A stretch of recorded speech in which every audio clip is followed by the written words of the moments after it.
and welcome to Sip Sip Hooray, the podcast for thirsty people curious about wine and the people who make it.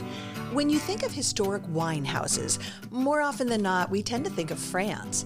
But California is also rich in wine history dating back to the 1800s. On today's show, we are fortunate to be talking with a vintner who has winemaking in his DNA. He is continuing the tradition of generations of winemakers in his family, and he's just written a book about his family's history, which is directly tied in with the history of the Livermore Valley.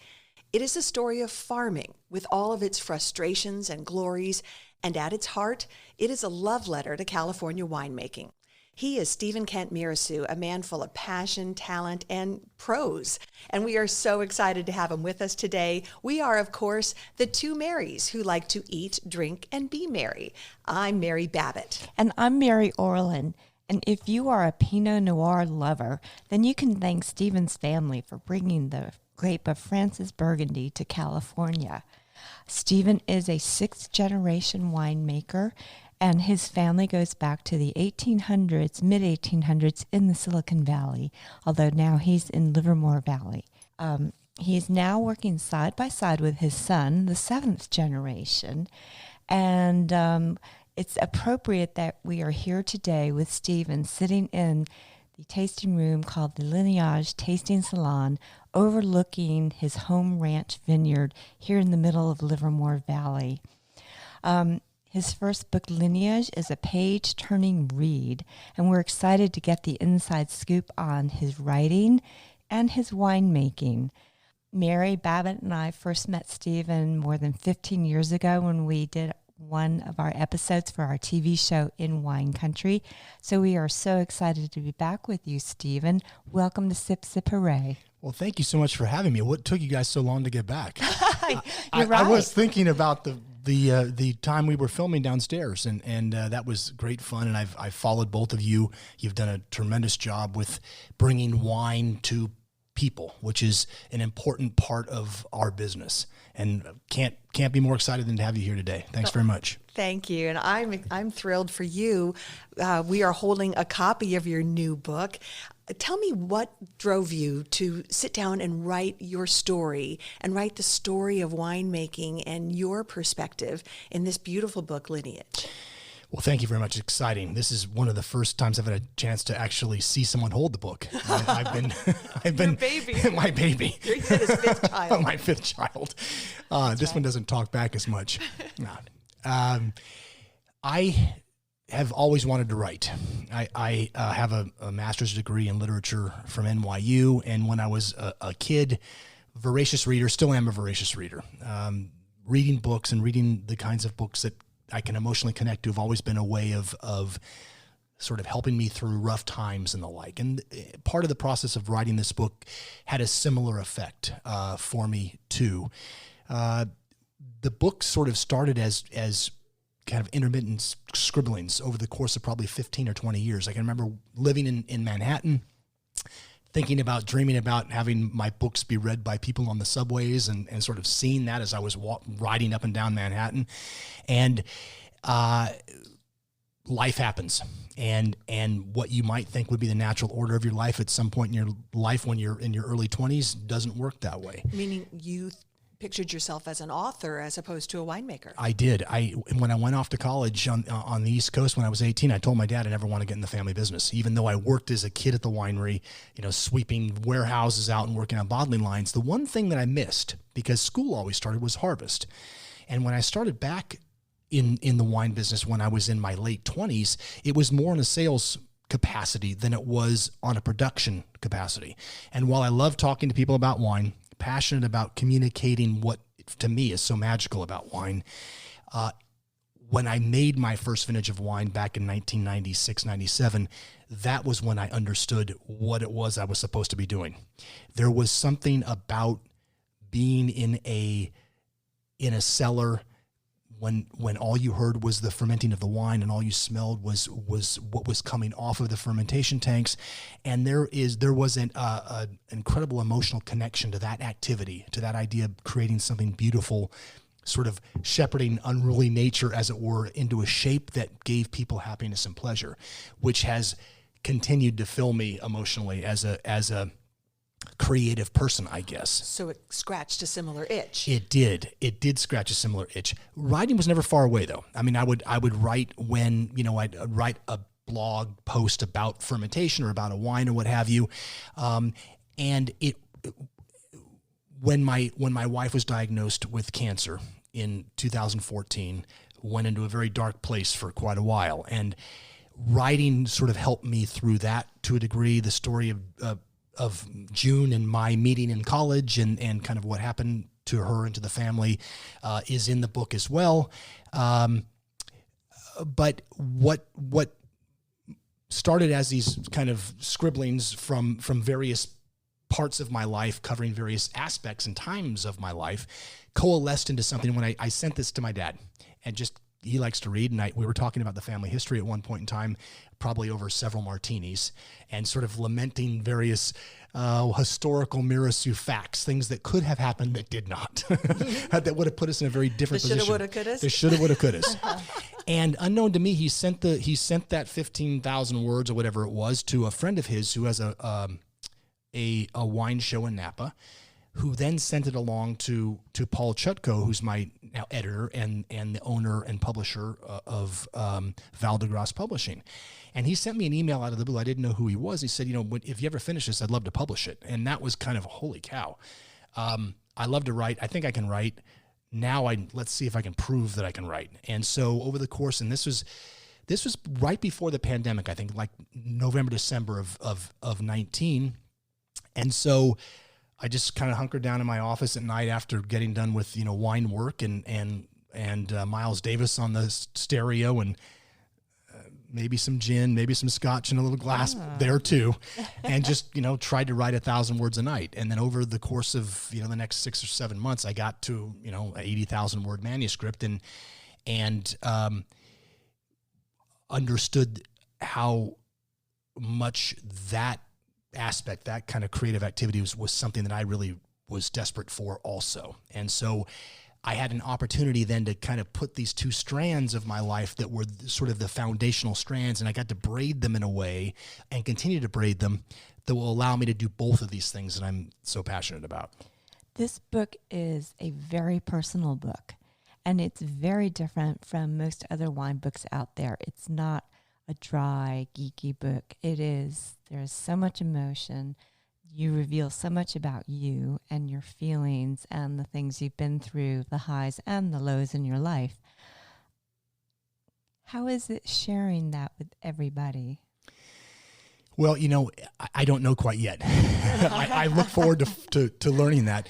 The book is, as we're speaking now, is we actually have physical copies. They're being mailed out to people who've already purchased through my website. It'll be released on Amazon in September, early September. I'm looking forward to it. I'm a very emotional person, so it's natural for me to express myself in that way. I didn't start the project. I didn't know what it was going to be when I first started writing. It was just sort of get words on paper. You always have a chance to edit things. And the more that, one day led to another day, and you wake up in the morning, you see, well, now you're at 5,000 words, and now you're at 7,000 words, now you're at 10,000 words.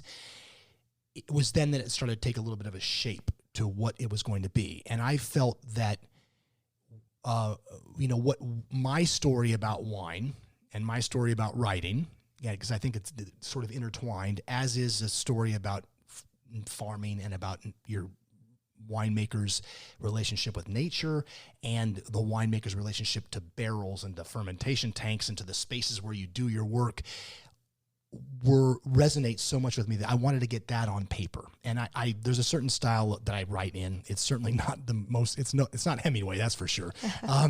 But I tried to, in a lyrical way, create an emotional connection with the reader that I imagined being out there.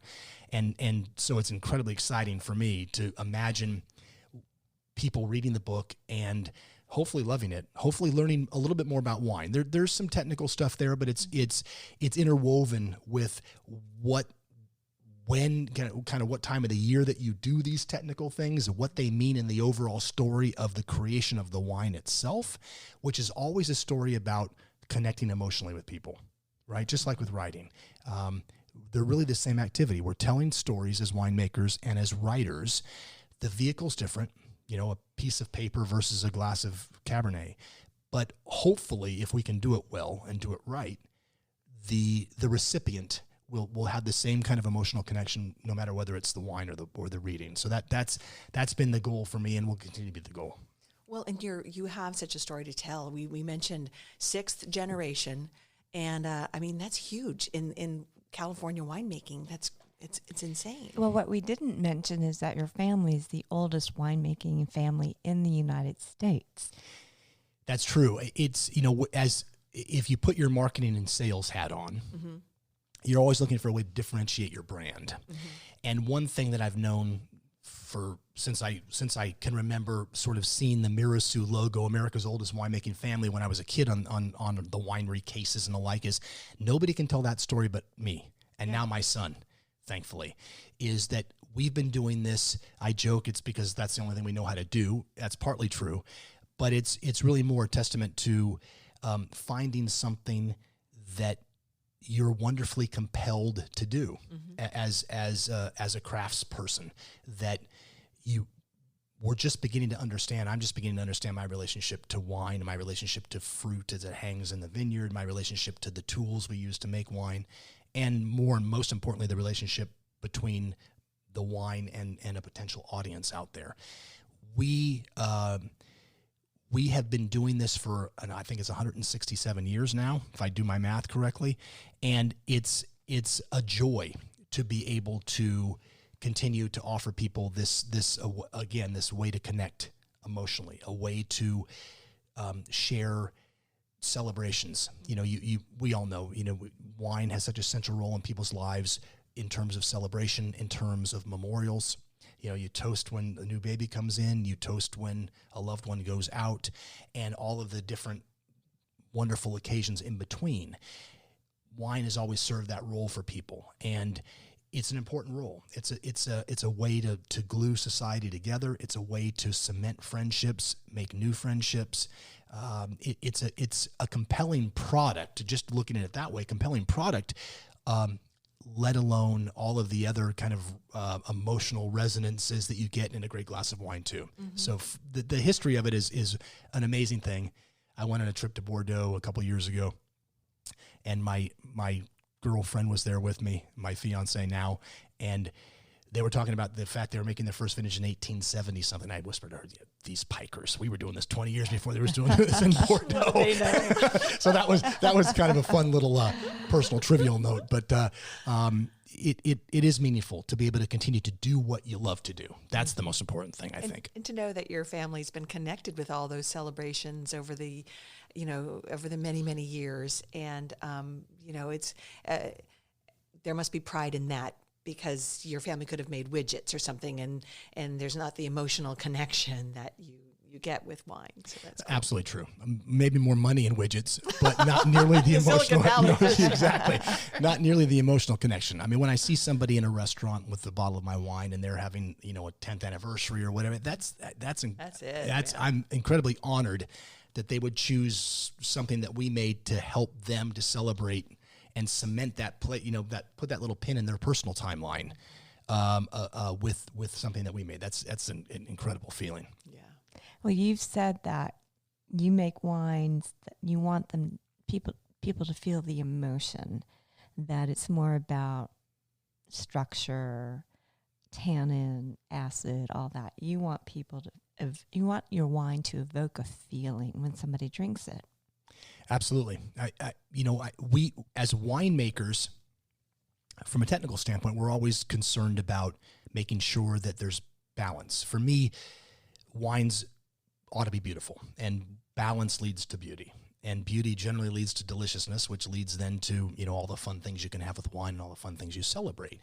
We're always looking for trying to create a balance between the wood, the acid, the fruit, and the tannin of a wine. So we're very concerned about from the very beginning, picking decisions are crucial, especially with a grape like Cabernet Franc, which is something that we may talk about today, that is going to be very important to our progress as a company. But certainly, there's no grape that creates that emotional connection maybe both good and bad as easily as Cab Franc does. It can be polarizing in a way, depending upon stylistically how you're doing it. And ultimately what we want is we want somebody to be able to go back into a glass of Steven Kent Cabernet or Lineage Wine Company single wine or L'Autre Côte Cab Franc, and every time they go back, they learn something or experience something new. I've always thought of wine as a bottomlessly beautiful, if it's done well, but a bottomless thing that no matter how many times you go back, if the wine's well made and compelling and emotional, it gives you something new. You learn something more about the wine, but you learn something more about your own tastes. You learn something more about relationships between wine and food, if that's where you are. And you know, I know, and I'm sure you guys are the same. When you have a beautiful glass of wine with you over dinner, or you're talking with your partner or what have you, your friends, if the wine is really good, it does create sort of a momentary pause for you with each sip, even if you're in the midst of this conversation, you know, with your friends. Those are the little stoppages, the little kind of respites from everyday life that we want to create with wine, so that because wine's constantly changing, it has the opportunity of constantly changing a person. Mm-hmm. Even if we're only talking minute degrees, you add those up over time, it becomes a really important thing, I think, undervalued in a way, especially in times like we're in now with COVID and the like. Being able to give people a little bit of richness and joy in their lives every day is something that we hold as a hospitality credo here. And wine is the great vehicle for helping to offer that, I think. So true. Well, we have to talk about Livermore. You are such an ambassador for the Livermore Valley. And what I think about when I think about your history here and your love of Livermore Valley and its wines and its potential, it's like it's part of your family too. And in the way that you love it unconditionally, but it also frustrates you, it seems, at times. And I wondered if you could talk about that, because you know how with families, you see everybody's best and worst, right? And if someone says something bad, man, I'm going to defend my family member against whatever, you know what I mean? You have Sure. that visceral, this is my place. And so I would love, if you wouldn't mind telling us about that relationship you have with Livermore Valley. And also paint the scene for our listeners who don't know anything about Livermore Valley. Yeah, where we are. Let me start there, and then I thank you for that question, Mary B, because that's a kind of I think foundational in a way. Livermore Valley is a big character in the book. You know, it is a character. I mean, this is the book is partly autobiographical, but part history and part all love letter to wine and to the people who work in the business. Livermore is one of the oldest growing areas in California, commercially growing grapes back in the 1860s and 1870s, right about the same time as Napa Valley. It is about 40 miles or so east, slightly south of San Francisco, and about, call it 70 miles south of Napa Valley, or the town of Napa, let's say, further away, obviously, from Calistoga, St. Helena, that kind of thing. First great wine region in California. First international gold medal ever given to a California wine was a Cresta Blanca wine from, I think, probably 1885 or 6 vintage. It was a dry Sauterne style Semillon Sauvignon Blanc blend that won a gold medal at International Wine Festival in Paris at the time in 1889. It really is a center of viticulture in a way. The Wente clone of Chardonnay is still 70% of the Chardonnay grown in California. The Concannon clone of Cabernet is 70 to 80% of the Cabernet grown in California. New Zealand Sauvignon Blanc really started with the California clone of Sauvignon Blanc, which was a Livermore clone in the late 1950s. I didn't either. So a lot of stuff that is kind of taken for granted now really has its origins in Livermore. Livermore, one of the challenging things, if not exactly frustrating, is that we're in the center. The good part is we're in the center of 6 million people. So from the standpoint of having an audience to attract, we're in a great place. We are, as I said, in the East Bay.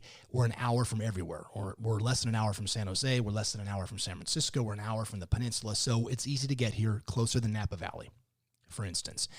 But the frustrating thing is we're kind of right on major freeways, and we're not Highway 29 where you see the vineyards, this beautiful kind of chateau festooned road where everything breathes and kind of epitomizes wine country. But you get off 3 miles off the freeway and you're on to Tesla Road, and it's gorgeous. It reminds me of San Jose back when I was a kid in the early 70s. We're doing our best as an association of winemakers here to bring more of those hospitality businesses, restaurants, hotels, and the like to the valley, so that we are giving people more reason to visit and stay here. Livermore is sort of that transitioning duckling to swan in a way, not known by enough people. I think, frankly, not appreciated enough by some of the people who are making wine here. This is a world-class growing area. Every viticultural characteristic that you want, especially as a grower of Bordeaux varieties, we have in spades in Livermore. And message I've been trying to communicate to the people who've come and gone making wine here in the valley since I started, in 1996. We have, in my mind, a moral obligation to aspire to make world-class wine because we're in a world-class growing area. If we were in a place where you couldn't do quality-wise what we can do, there are excuses. There aren't any excuses when you can make the best Cabernet Franc in the world, when you can make the best Cabernet Sauvignon in the world. And I'd put our wines up against any wines in the world, partly because I'm proud of what we do and partly because I have to sell wine too, but really more because I think that when the vision of what you're trying to accomplish from a wine standpoint, a very specific wine standpoint, wine style, when you couple that with what we have outside in our vineyards and what we have here in the valley from a viticultural standpoint, there's no reason to believe that you can't do it. And we've been working hard for 25 years to prove that we can. And I think that given, if you're looking at ratings, given, the customer kind of experience here, that we're it's working. Yeah. It's working more than it's not working. Well, you work with one vineyard, the Gilmedi vineyard, which in my mind and some people's, and I probably think your mind, is really a Grand Cru vineyard. When you think about quality in Bordeaux, the top vineyards are Grand Crus. I believe Gilmedi is Grand Cru. Absolutely. I couldn't agree with you more. This is from 2005. The vineyard, I think, was planted first in 2000, 2001. Former partners of mine, the Gilmedi family, planted the vineyard, 64-acre vineyard. They had a Napa company come and install the vineyard, and they did a great job of planting the right varieties on the right soil types. There's 6 different soil types running through that vineyard. It's on a 100-acre parcel, 64 acres planted, all the Bordeaux varieties, now 8 different clones of Cabernet, including Tocolon and Nieboom Coppola and Mount Eden planted out there, along with clone 7, Concannon clone. We're very excited to see how those new clones do here. This will be the first harvest that we'll get fruit from those new blocks, and every other, and the Cabernet Franc that comes from Gilmedi. It's a magical place. It's a magical place. It plays a great role in the book, in terms of its importance to me and my family, continuing even though we don't own the vineyard anymore. It's a site that is our own personal brigadoon. In a way. Every day it pops up magically as this extraordinary place that was planted for very practical reasons by my former partners and did a great job and were wonderful partners while they were invested in what we were doing. But it's so much deeper than that. It's as a place, as a sort of over the 100 acres hidden in these little niches or these arroyos that are 15 feet deep in some places. And there's before the vineyard was planted, people used to throw like old parts of brick houses into the bottom of the arroyo wow. because they didn't want to go to the dump or whatever. Right. But as a kid, you see all these little forts on the bites of land that kind of jut into where the river used to run through there, and sometimes still does, like at the very beginning in 2017. All of these things are magical. All of these things obtain to a place as a symbol, not only for what one wants to do with one's professional life, but also the sort of the perfect symbol of the the place that could be the family estate, that you could see your grandchildren and great-grandchildren running around and seeing and exploring something new every day. And then you add on top of that a Grand Cru quality vineyard. It's just, my heart still hurts to a degree, but it still beats with a lot of pride and a lot of excitement every vintage as well. Mm-hmm. And do you find that you're in good company as an evangelist here in Livermore Valley? Like, do you have comrades who are saying, yes, we are making world-class wine in these perfect conditions, and it shouldn't be a secret? We absolutely, David Kent and Darcy Kent, the Wente, no relation. Darcy's last name and my middle name, great friends, and David Kent and I and Carl Wente, the Wente family, obviously are the first and certainly the most important ambassadors at this point in time, I think, for Livermore Valley as a place and as a quality appellation.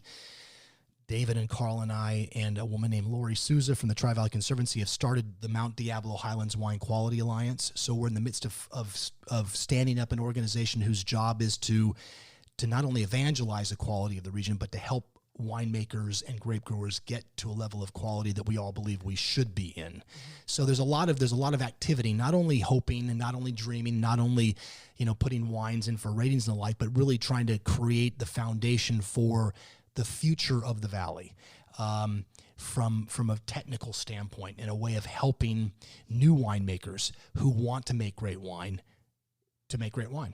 Because a rising tide lifts all boats, right? Sure does. There are a number of people who feel strongly about the area, and there are, I think, a growing number. Certainly the younger winemakers, the folks from Nella-Terra, for instance, are great believers in the valley. They're out in Sonol, so they see a different part of the valley, mm-hmm. different terroir. I'm excited to see how their project grows over time.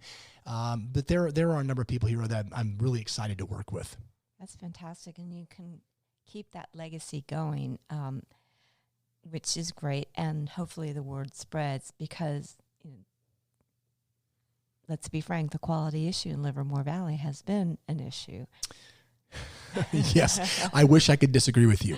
When you're surrounded by 550 wineries, as you are in Napa, there's a very high barrier for entry, financially.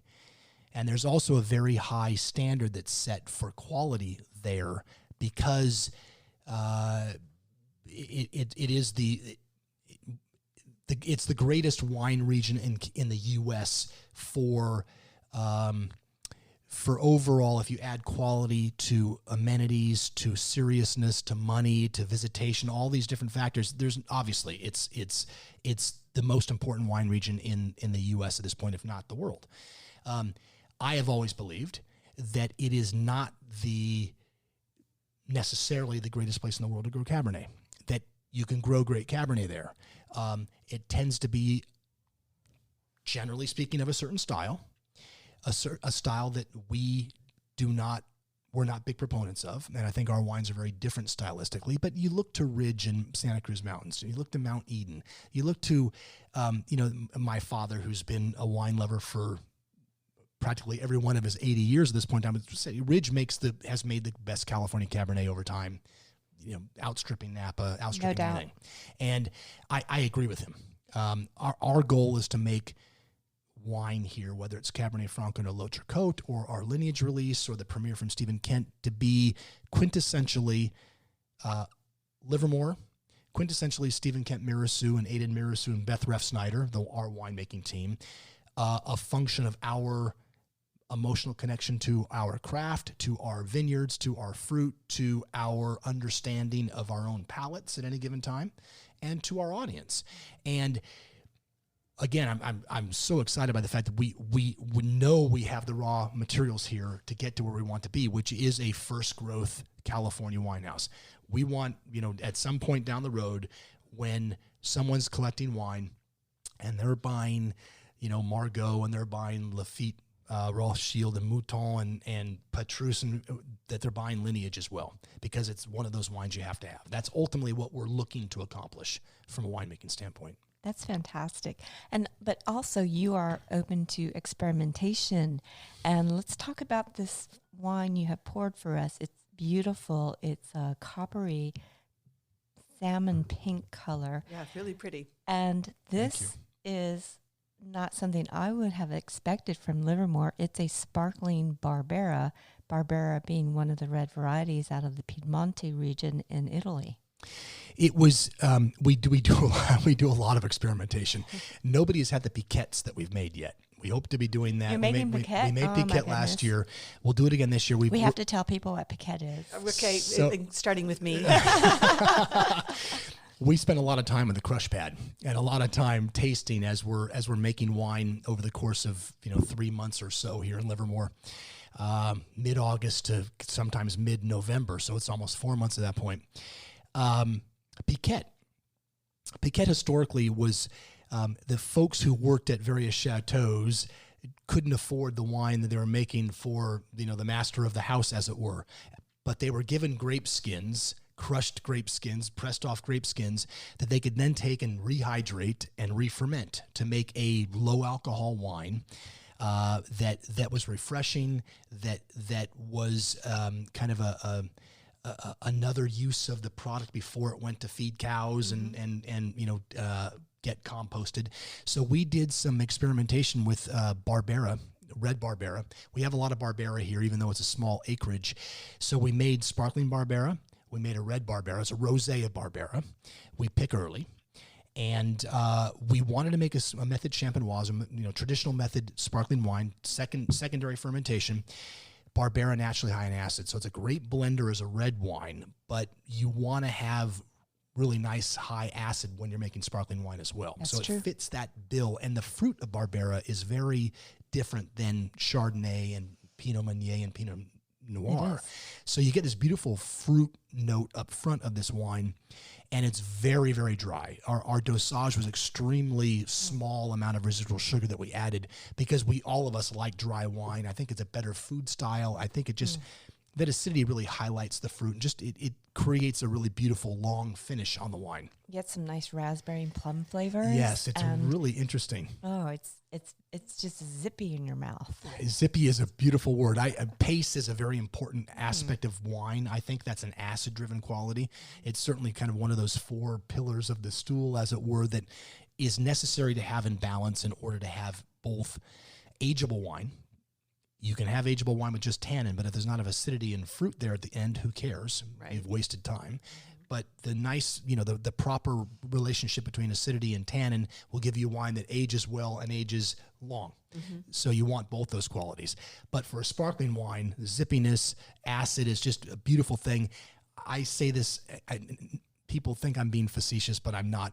It's a great breakfast wine. You think of scrambled eggs with creme fraiche and a little bit of caviar, to kind of, and it works beautifully with, so we'll call it brunch. Okay, right. It's fairly early when we're drinking this. I'm enjoying it though. I know. I'm not gonna lie. We'll vouch for the breakfast wine aspect. There you go. So it's a wine that we're really happy with. 18 was our first vintage. This wine's nearly gone. 19 will be out here in a few months. It's entourage right now.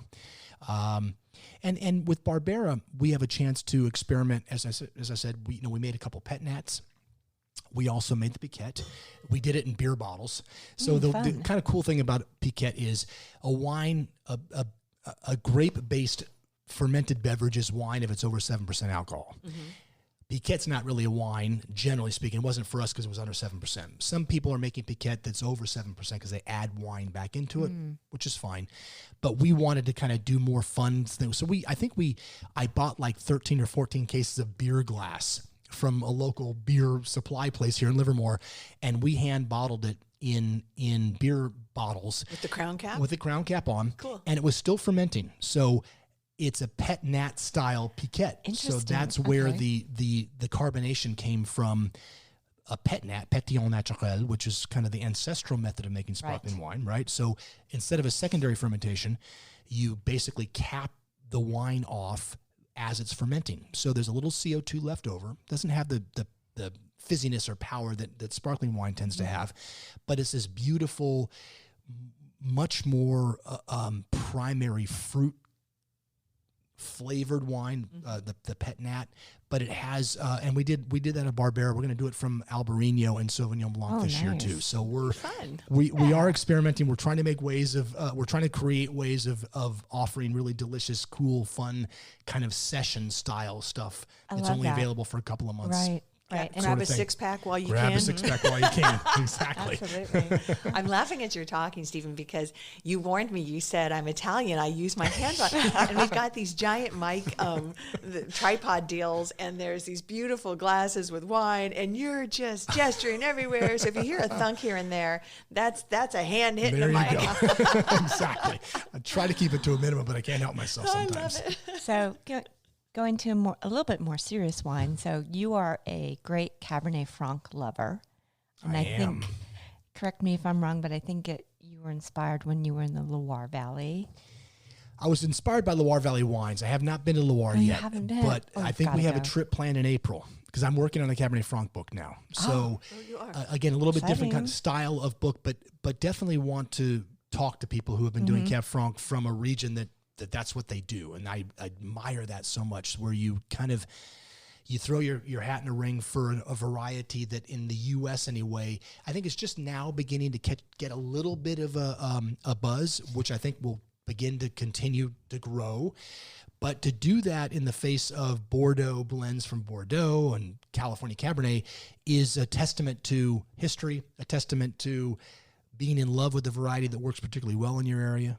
You know, for those who don't know, most grapes in Europe, or most wines in Europe, are named for places and not for grape varieties, and that's a function of history. These folks have been making wine for 2,000 years. They've figured out where the grapes work best. We haven't done that in California yet. We're beginning to. But in a lot of places, as my family did in the 60s in Monterey County, you just plant everything that you planted before. Cabernet that never got ripe, Syrah that worked okay, Chardonnay that worked beautifully, Pinot Noir that worked beautifully. Vineyards are expensive to put in the ground. They last a long time. So if you make mistakes, you've got some time that you need to overcome in order to get back to where you could have been in the beginning. But Cabernet Franc to me is the variety that epitomizes what I want from my life and from my winemaking life, which is that emotional hit, that emotional sustenance, and again, be able to use that to give that emotion back to people.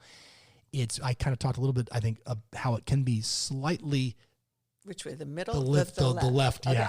Yeah. We've got several glasses here. It can be a little polarizing in that it's a variety that's prone to herbal qualities.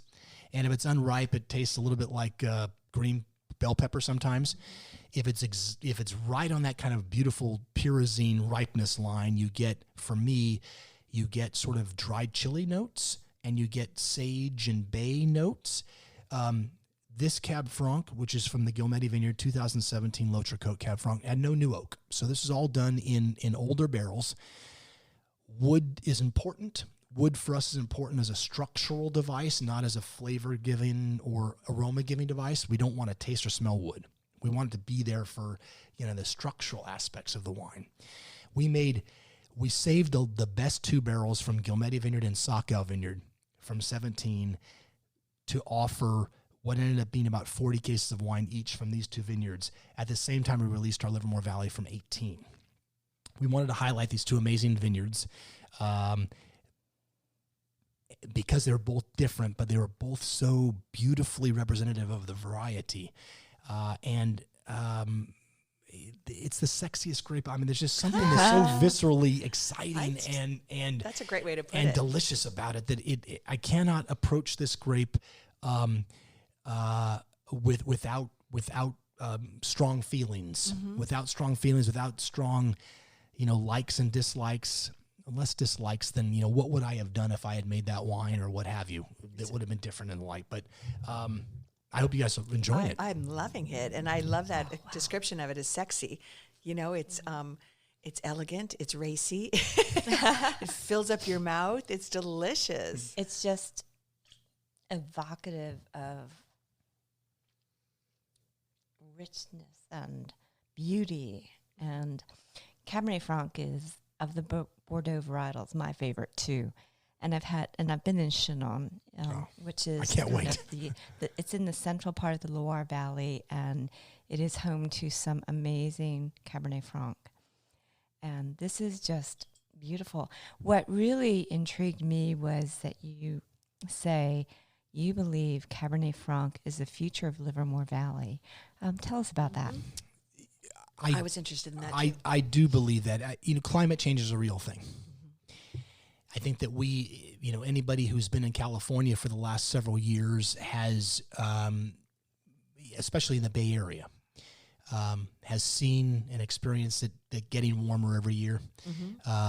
Drought conditions, wildfires, God, I shouldn't have said that out loud. Knock on wood. We are recording this at a time in California where there are several large wildfires, not near here, but north of us, and it's scary. It is scary. And what in 17 may have seemed like an unusual thing, the horrible fires that really decimated parts of Sonoma and Napa in 17, the fires in 18, fires last year in 2020, are becoming more and more a byproduct of a sort of natural occurrence, natural and the ordinary occurrence, put it that way. Sometimes it's natural, sometimes it's not. But what we're looking, I'm trying to create in my own, not only in my own mind, but in reality, a 100-year plan for the family and where we go from here. We've been here for 167 years. I certainly am overwhelmed emotionally at times with the fact that my son is in the business when I didn't know that was going to happen. Kind of like the way I got into the business. We both arrived on our own to understand this is what we should be doing. And hopefully my grandkids and the next generations will be involved as well. So we're trying to figure out a way that we can make sure that there's the raw products that we need to make great wine are here still. Livermore's done a great job with conservancy of acreage for agriculture. So the South Livermore Valley plan, which we can kind of see as we look out our windows and our vineyards are part of, are guaranteed in perpetuity for agriculture. Not necessarily grapes, but we're hoping that we can figure out a way to help growers through our Wine Quality Alliance make enough money to keep planting and replanting and having kids follow fathers. A lot of that has to do with wine quality. So the better wines we make, the more attention we bring to what's happening here, the more dollars per ton the growers can get for their product, which means they have a greater opportunity of staying in business. The more you preserve this vineyard space. Indeed.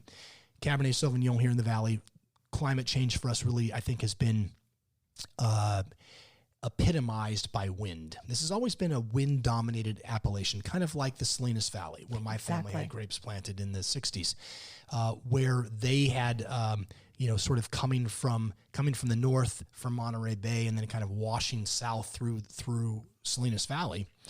We get it directly sort of east from San Francisco or west from San Francisco Bay. So as temperatures change over the Altamont Pass, it serves as a vacuum that brings in more and more air from San Francisco Bay. What we've seen this year, wind speeds 2 miles per hour faster than they were the year before and the year before that and the year before that. Vines don't like wind. They protect themselves. They close up the leaves close up the stoma, the kind of microscopic holes, so they maintain moisture, which means they stop photosynthesizing for that period of time, which means for us shorter growing days. You still need an aggregate number of growing hours and growing days in a year to get fully ripe fruit. We're already harvesting a couple weeks after Napa is done with Cab. We're just beginning harvesting from Gilmedi Vineyard in the east side where it's the coldest. And our fear is that the first week of November, the second week of November, which is average for us now, becomes the third week, becomes the fourth week as the winds become more dominant, that we won't have enough time to get Cabernet Sauvignon ripe, that it won't get ripe. Especially before any rains come, if they come. Exactly. That's another concern. Even if it's not windy at 60 degrees. And so you're really not sugar production doesn't really happen at that point in the year. All the leaves are off of every other variety except for Cabernet Sauvignon, generally speaking. So for us, the emotional connection and the absolute beauty of Cabernet Franc as a variety. That's the first driving factor for me personally and for my team. Secondarily, it ripens 2 to 3 weeks earlier than Cabernet Sauvignon. So while this window is shifting further and further out for Cabernet Sauvignon. We still have it kind of firmly in the middle for Cabernet Franc. And so we believe that Cab Franc will get ripe here, that are just huge numbers of microclimates in the valley. The elevation changes we have here, the soil, the myriad soil types that we have here are going to be a very hospitable place for Cab Franc as a variety. And the more that the better wines we make, and the more of it that we make, and the more we can get it out to people, the more it becomes attractive to other growers here. In fact, if a new friend of mine is planting 13 acres of Cab Franc this coming year, so 5 years from now we'll have that much more Cab Franc we had a chance to work with. Very exciting for us. I think it bodes well for the future of the valley. Yes, I would agree. And I think it's also the other part of that is just getting it in front of people's mind so that they think it's, hit the mic again.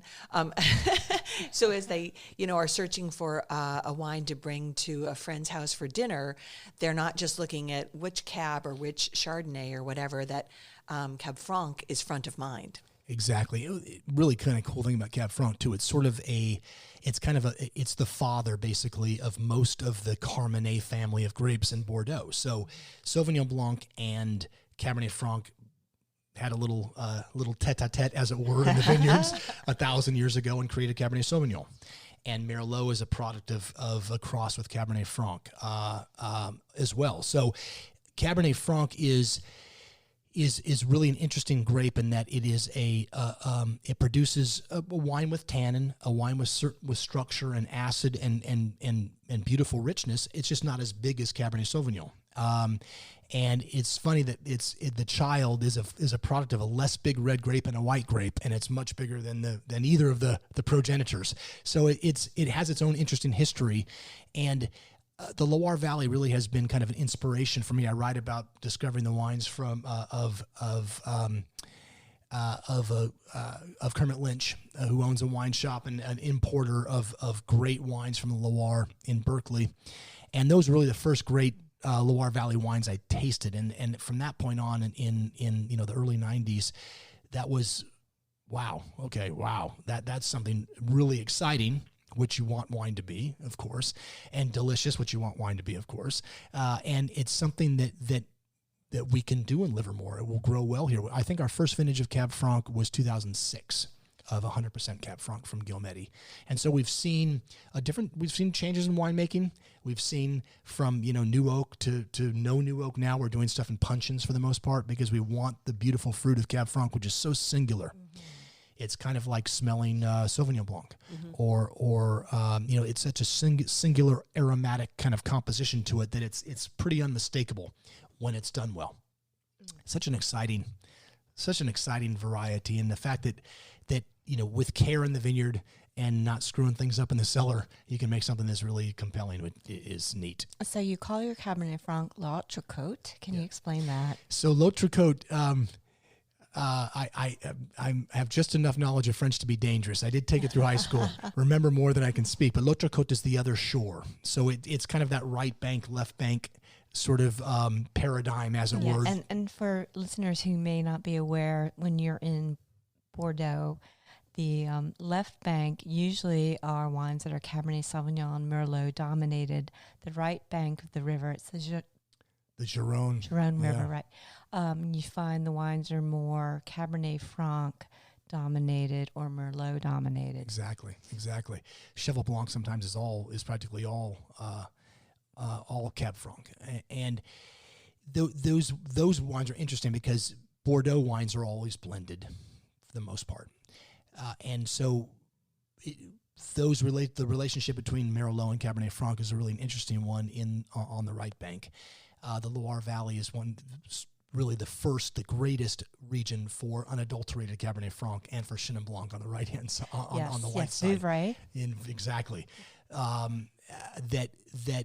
Those two grapes are just really compelling wines in and of themselves, and that's kind of I want to go back to kind of where it all started. That was really kind of the first place that those grapes were planted, although the grape is probably from the southwestern part of France. It was brought up in the 1600s by Cardinal Richelieu to the Loire, and then moved down 100 years later to Bordeaux. So that really is kind of its first and I think truest and purest and most authentic home is in Loire. So I'm excited about seeing it finally. That's very exciting. And we have another wine here. You do have another wine. What is this one? What's this little beauty? So this is 2017 Lineage from the Lineage Wine Company. This is a Bordeaux blend. So this is a blend of, in this vintage, it is 75% Cabernet, 20% Merlot, and 5% Cab Franc. The first vintage of Lineage was 2007, and in 96 when we started, we wanted to make one Cabernet that we thought could compete with Napa, show what Livermore is able to do. And so we worked with that. We continue to work with that variety, not with that vineyard. That vineyard doesn't really exist anymore. But as I made more and more wines that were non-Bordeaux for wine clubs and the like, I lost a little bit of clarity in my own mind and lost a little bit of connection with that original impulse of making one really, truly great representative wine from Livermore. And I needed to get back to that. I think that's a pretty honest and cool thing to say. I lost touch with the thing I really craved doing initially. You're never guaranteed the next vintage, as I personally know. And that experience, coupled with the fact that I'm in my mid-50s now, or just past my mid-50s, has led me to the knowledge of I probably have fewer vintages ahead than I have behind me. It's important to do the best job you can with the time that you have left. Why dink around with things that are good when you can really point your energies towards something hopefully that's iconic and great? Heck yeah. And Lineage became that wine for me in 2007 when 2007, great vintage, as you know. Everything that came across the crush pad was fabulous. And so I spent a year and a half putting a blend together that was a Bordeaux blend and not 100% Cab. By default, by definition, more complexity, less tannin, less structure perhaps because of the inclusion of Cab Franc and Petit Verdot and Malbec or whatever, what have you. But as that project has progressed from 2007, 16 was our 10th anniversary of that wine. 17 was our 11th vintage, and some press folks gave it a 100-point score, which was gratifying, and thank you for helping us to realize what it is we knew we could do, just in terms of. And that goes to your point about the quality of Livermore Valley. Absolutely, this is a magical spot, and I think the more that we get our wines out there and the more producers that actually make wine from Livermore, the more they're going to understand how it's an advantage being here and not a disadvantage. But the 17 wine is I think just a beautifully rich, very complicated in a good way. Yeah. Complex, I should probably call it. Complex representation of those three grapes put together. It's a baby right now. A lot of baby fat still in the mid-palate on this wine. And while 18 and 19 are a little more austere, and I think are of exceptional quality as well, the 17, there's something about the 17 that will always be magical. It was a year of fires for Napa and Sonoma. It had a small effect on what we did with this wine in terms of, I think, lengthening the growing season. We kind of got basically a smog layer that made sugar production take longer because you just didn't get clear skies. So you had kind of UV radiation working its way through a bunch of smoke. It took longer to get things ripe. So all the other ripening curves that happen in grapes kind of got in sync. So we were able to get really nice physiologically ripe fruit at a relatively low sugar level. So it worked out beautifully. Unfortunately for others it didn't, but for us it was in my mind perhaps the best vintage in 25 years. Wow. 17. So very excited about the wine. Amazing. This is a terrific glass. Just It's a really lovely wine. And as you said, it's very complex. The tannins are there, but they don't hit you in the head. Yeah, they don't punish you. Yeah, exactly. Just gorgeous. So Thank you. In getting ready to talk to you today, I thought maybe I have a bottle or two of your wines in my collection, and I discovered I had a 2011 Lineage. Oh, wow. So I'll just share my tasting notes because many people heard that 2011 was not such a good vintage. It was routinely panned when it first came out, but this is when it pays to be patient. Mm-hmm. And some of those vintages that aren't blockbuster out of the gate sneak up on you and surprise you and have a longer life, I think.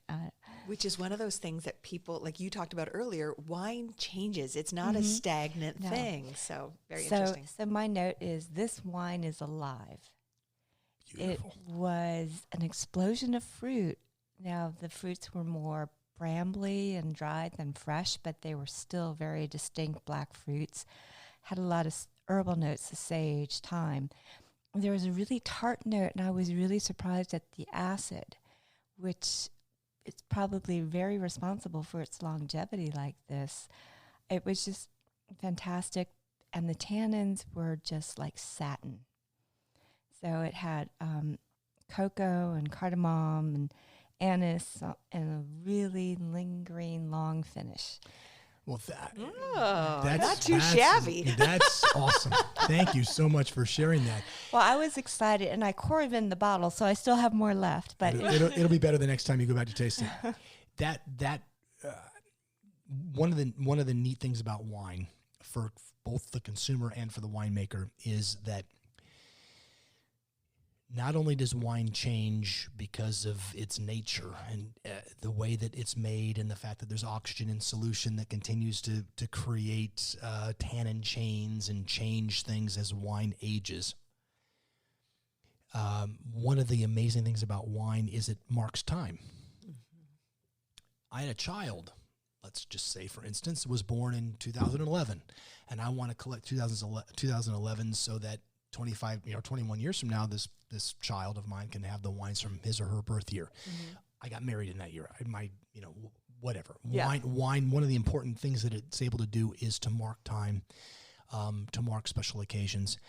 It also marks really hard vintages, just as well as it marks easy vintages. 17 was an easy vintage. 11 was a hard vintage. 11 was a rainy vintage. It was a long vintage. So what we did get ripe got really nicely ripe, but we had to declassify a lot of fruit because it would rain cats and dogs right up through harvest time. So we were harvesting in the rain, hoping, and it rained in successive days. So you'd harvest some and you'd hope that it would dry out and we'd be able to get a couple of degrees more sugar if that were the case, but it never did. So 11 for me was one of those amazing years, not only because it was harder to make and hence was more about sort of bringing to bear the experience and the skills that you had as a winemaker. I love that style of wine, a little bit more austere, a little more acid driven. I think that your acid note is a function of the vintage. That sugar levels were lower, acid levels were higher. There's an elegance, and there's a what I like about those kind of wines that are a little austere is that they hide or they don't reveal yet all that wine is going to show you at some point in time. I still think the 11 is a young vintage, and I've had it recently, and I think it's a glorious wine, in part because it's going to show a lot more down the road than it's already showing.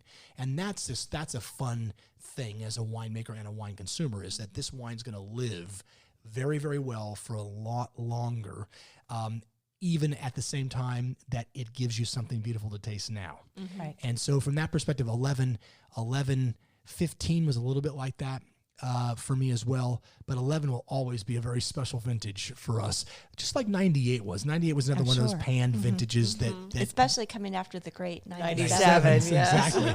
Exactly. And sometimes, I'll like with 17, frankly. The 18 Premier and 18 Lineage, which hasn't been released yet, are showing so much better than I anticipated them showing because I was sort of starstruck by how great 17 was. Yeah. 19 is showing amazingly well. So I'm so excited. Beautiful. I need to train myself to not be too emotionally, attached to or girded up by a vintage that's great and sort of give too short shrift to these things that are coming afterward that may be equal or even better. Right. So that's exciting. It's like loving your children equally, Exactly.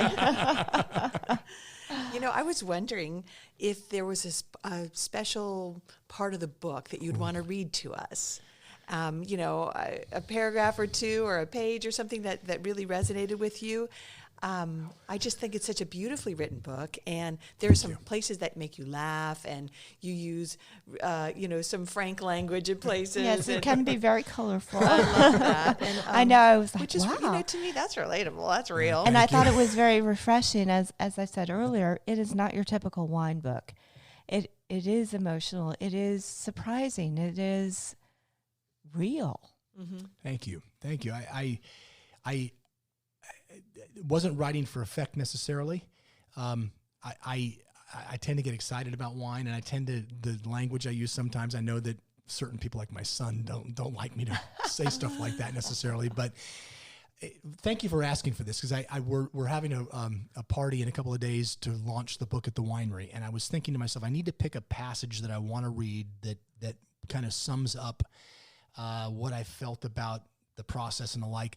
I don't think this is the one that does it necessarily, but this to me kind of encapsulates the sort of the hopefully the sense of hope and the sense of having come through 25 years worth of winemaking and what that does to people. I'm going to read the last couple paragraphs of the book. Okay. And because I think I like it. Okay, we'll cool. go there. Thank you. Do it. Let me find. I'm going to drink while you do that. Me too.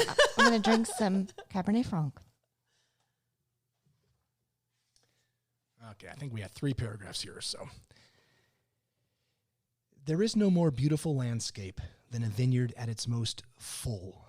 There isn't any other greensward with more promise, more mystery, and more hedonistic delight.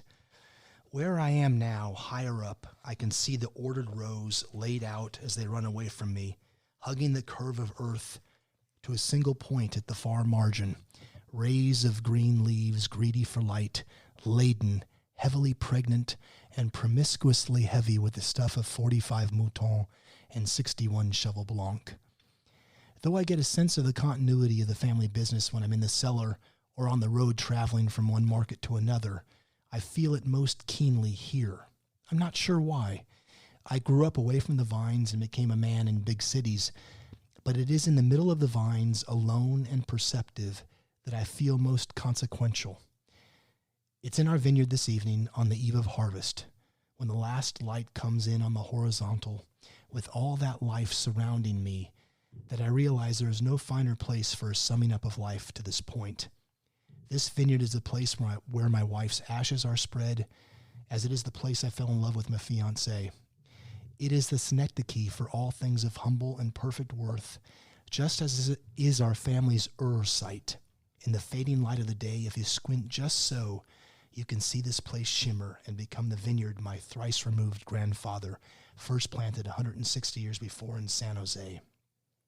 In the soft warmth of the rising night, they have become one and the same, planted by the same men, the connective tissue of time raveling in both directions, finally meeting after more than a sesquicentennial adrift and apart.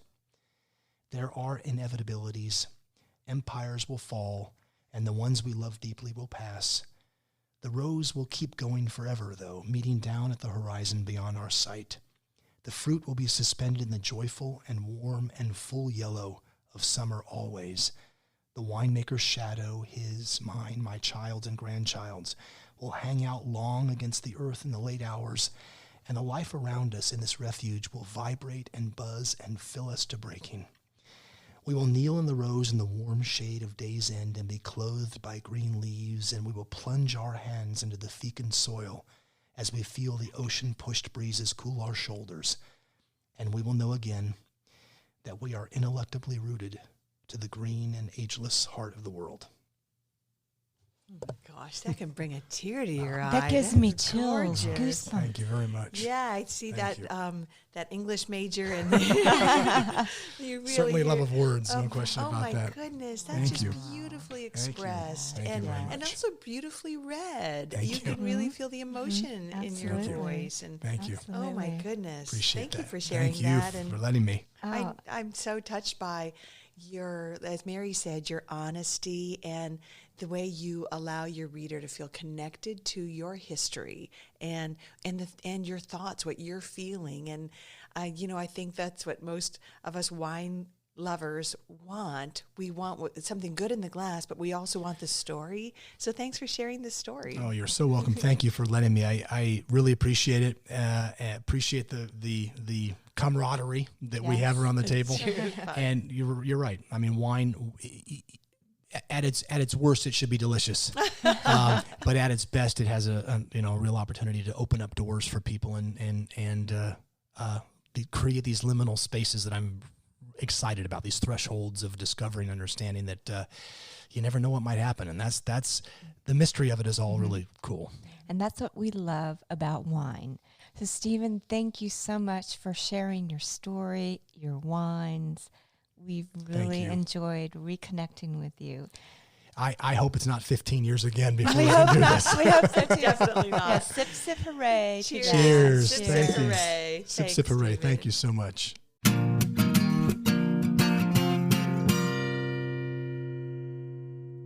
Wow, Mary Orland, that Steven Kent Mirassou is a wonder. You talk about talented. He's a writer, he's a winemaker, he's a storyteller, and just an all-around nice guy. I could talk to him forever. He's just got a ton of interesting tales to tell and interesting life experiences to share, and that's why I'm so excited about his book. Well, it's amazing. You know, we said it before, I'll say it again. It is not your typical wine book. This is not a marketing document. It's not meant to sell his wines. It really tells the story of California's oldest winemaking family, which most people are not aware of. That is the Mirassou family. And it's just incredible. The words, his prose is just so powerful. I mean, it's so personal. Yeah, he's really candid and you know, he uses colorful language at times, as we said. He does. And he's just, you know, he's not trying to paint a picture that isn't, you know, his truth. He tells his truth, warts and all. Absolutely. And that's, I think, what makes it a very compelling read. And, you know, and couple that with his beautiful wines. I mean, you know, I was blown away by L'Autre-Côte, his Cabernet Franc, and, his sparkling Barbera, his sparkling Barbera for the Mia Nipote label was just so fun. But, you know, he's incredible. And, you know, I've always said that there's all these folks out there that just don't get the attention they deserve. I think Steven Kent Mirassou is one of these people, and I hope that this book brings more folks into awareness of who he is, what he's doing in Livermore. Livermore is an amazing place to grow grapes and make wine, and I hope more people will discover this. Yeah, so the book is called Lineage, and you can find it on his website, StevenKentMirassou.com. You can also find it on Amazon, and I'm not quite sure I think it's September is the release of it, but it'll make a perfect holiday gift. So, certainly keep your eye out for that. But do visit Steven's website, Steven Kent Mirassou, to learn more about how you can get your hands on a book. Absolutely. And if you've enjoyed this episode, we would love for you to share it with all of your friends and family. You can go to our website, sipsiphooraypodcast.com. You'll see all the different platforms that we broadcast over. So be sure to subscribe to one of those so you don't miss another episode. You'll also see all of our past episodes, which are totally worth a listen. And please follow us on social media, Sip Sip Hooray Podcast on Instagram and Facebook, and Sip Sip Hooray, the number 1 on Twitter. We'd love to know when you read this, what your thoughts are. Yeah, so let us know. Stay in touch with us. We'd love to hear from you. And we thank you again for listening to Sip Sip Hooray. Cheers to you, Mary Orland. Cheers, Mary Babbitt. See you